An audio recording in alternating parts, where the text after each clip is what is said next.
Today we are celebrating the ribbon cutting for the grand opening, if you will, of Donna Bay Phase 1 construction project, which is a water quality project here in South County.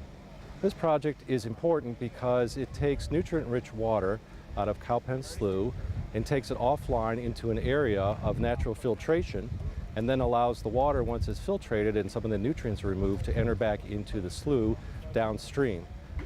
This project has been in development as far as a phased approach for many years. We've just completed Phase 1 of this construction project, and there's about 4 more phases in front of us.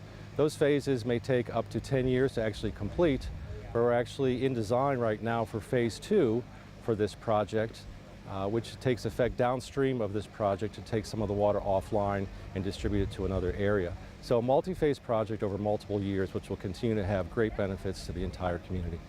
I love coming out here because it constantly reminds us of how really lucky we are and how previous boards made gutsy and difficult decisions so that we can have this within the public trust.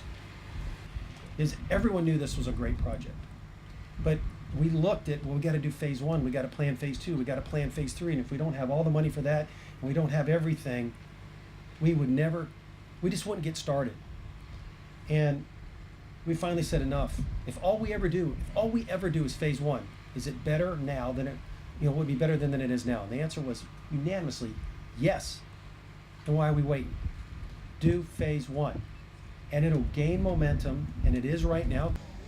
Being able to take nutrient-rich water out of the Cowpen Slough at this time and take it offline and then provide a cleaner water, if you will, as far as filtered back into the Donna Bay area, will have great improvements to the water quality overall. This will have great impacts on fish and wildlife, as well as other aquatic plants and features, and just overall making beneficial quality improvements to our water, which is key.